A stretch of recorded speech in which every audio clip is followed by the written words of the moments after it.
Assalamualaikum warahmatullahi wabarakatuh. Waalaikumsalam warahmatullahi wabarakatuh. Perkenalkan, nama saya Tesya yang akan menjadi konselor saudara hari ini. Saya mengucapkan terima kasih karena saudara telah hadir meluangkan waktu untuk sesi konseling hari ini. Sebelum kita mulai sesi konseling hari ini, saya ingin mengetahui keadaan saudara. Secara fisik sebenarnya saya itu tidak sakit, Mbak. Tetapi saya itu mesti itu merasa cukup lelah dan kurang tidur.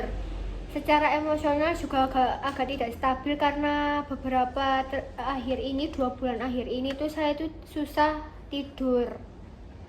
Terima kasih atas keadaan saudara. Agar sesi ini berjalan dengan nyaman, saya ingin menyampaikan bahwa seluruh pembicaraan kita bersifat rahasia dan bertujuan untuk membantu saudara memahami serta mengelola kondisi yang sedang saudara alami. Apakah saudara bersedia mengikuti sesi konseling sampai selesai? Ya Mbak, saya sangat bersedia dan berharap sesi ini bisa membantu saya. Saudara, saya ingin mengajak saudara untuk bercerita secara lebih bebas. Pertama-tama, saya ingin mengajak saudara untuk berbicara secara lebih bebas. Apa alasan utama yang mendorong saudara datang untuk mengikuti sesi konseling hari ini? Alasan utama saya datang adalah karena saya merasa 2 bulan ini pola tidur saya itu kurang.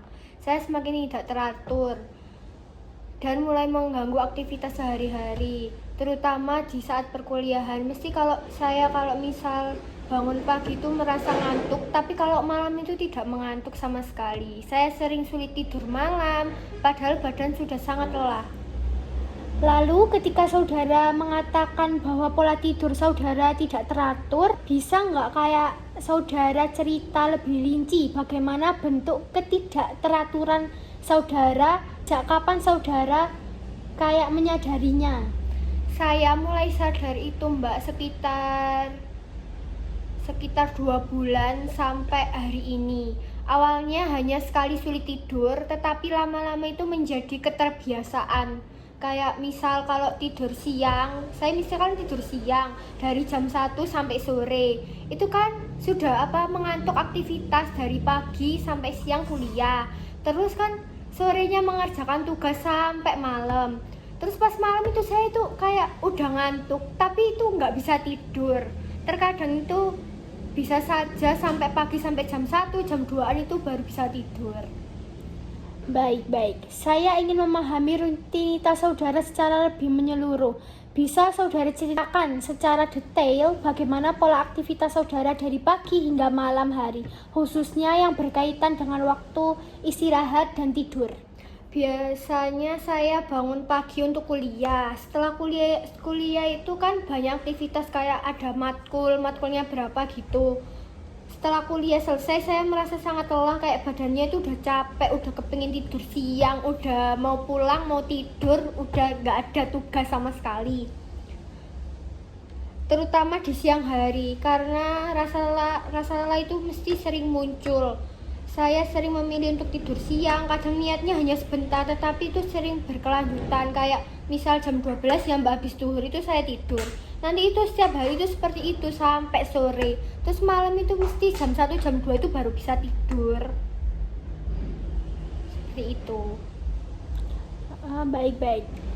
Lalu dalam pengalaman saudara, apa yang biasanya saudara rasakan sebelum memutuskan untuk tidur siang, baik dari segi fisik maupun pikiran? Sebelum tidur siang, badan saya itu terasa berat, sangat berat. Terus kepala itu kayak pusing ringan, dan mata saya itu sangat mengantuk. Pikiran saya juga terasa penuh karena tugas dan jadwal kuliah dan yang padat.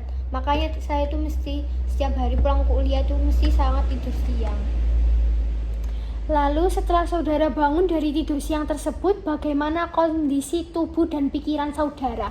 Awalnya itu terasa sangat segar, tetapi beberapa jam kemudian saya mulai merasa aneh, seperti badan tidak benar-benar bugar. Ketika malam tiba, rasanya itu mengantuk itu berkurang, kayak di jam misal ya Mbak ya, kita mengerjakan tugas itu dari jam maghrib sampai jam 10. Nah jam 10 itu harusnya bisa istirahat kan Mbak, kayak saya itu udah merasakan ngantuk. Tapi pas saya udah tidur di kasur, kayak rebahan di kasur tuh nggak ada rasa ngantuk sama sekali. Kayak mau tidur, tapi tuh susah banget. Lalu, bagaimana kesulitan tidur di malam hari itu mempengaruhi kemampuan saudara dalam menjalani peran mahasiswa semester 5? Kayak kalau kan saudara katanya tidur, harusnya tidur jam 10 ya. Ya. Terus kan nggak bisa tidur sampai pagi. Nah, aktivitas waktu kuliah itu gimana? Saya merasakan itu dampaknya cukup sangat besar ya Mbak. Saya menjadi kurang fokus saat mengikuti perkuliahan. Sering kayak merasa ngantuk, kayak misalnya dosen menjelaskan ya Mbak ya pagi itu. Saya tuh kayak baru masuk jam 7, tapi dosen kan sudah masuk ya.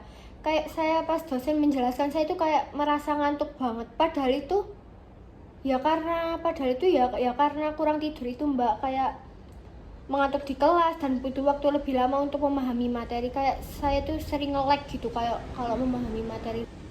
Baik-baik.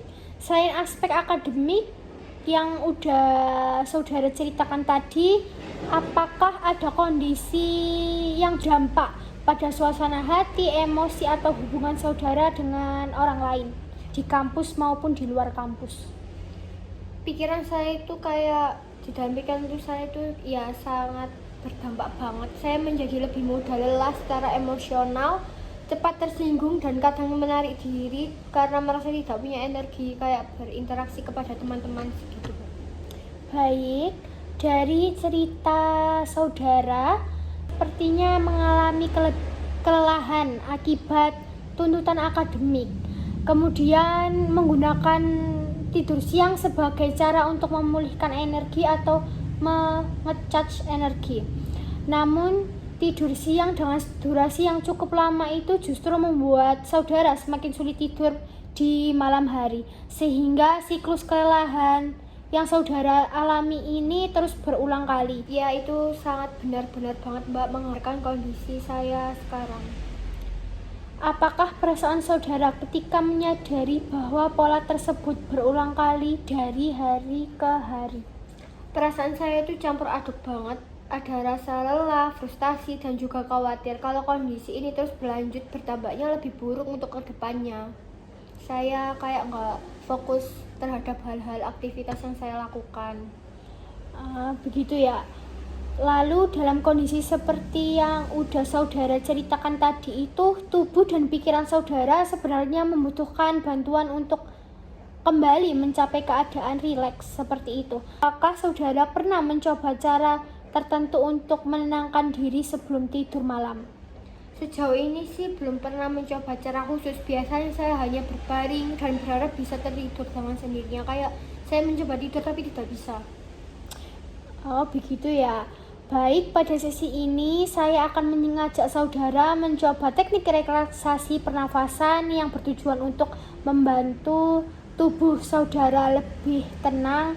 Apakah saudara bersedia untuk mencobanya?